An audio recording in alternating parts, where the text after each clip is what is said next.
You can actually go onto LDS.org and you can actually go look up the Joseph Smith translation on the official Mormon website, and you can read some of the changes he makes. But I'll show you specific ones. What did Joseph Smith do to John chapter 1?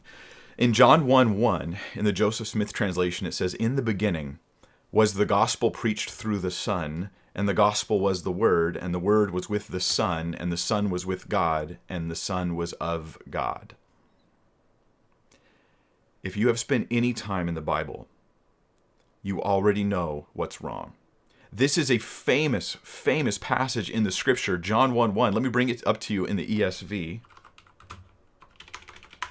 John 1:1, where it says, "In the beginning was the Word, and the Word was with God, and the Word was God." I mean, how many words is that? In the beginning was the Word, and the Word was with God, and the Word was God. There's 17 words in the entire verse.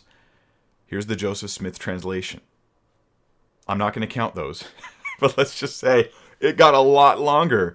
In the beginning was the gospel preached. Okay, so it should say in the beginning was the Word. In the Greek, it's the word logos. It's just a word meaning word. That's what it means, word.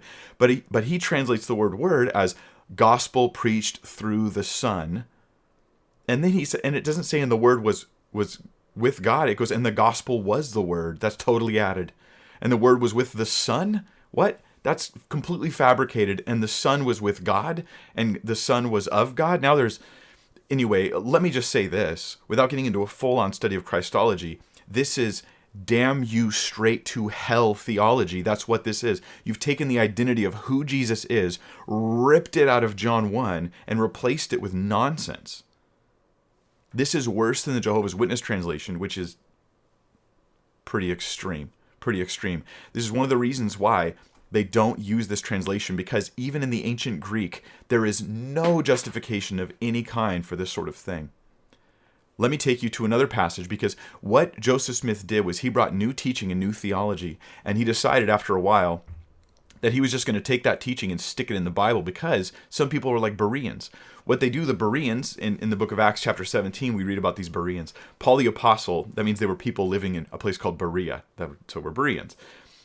He goes out to Berea or to share with these people, and they hear him preach the gospel, and then they go away, and it says they search the scriptures daily. So they have like scrolls and stuff, and they're looking at the Old Testament, and they're confirming that the things that Paul says are true.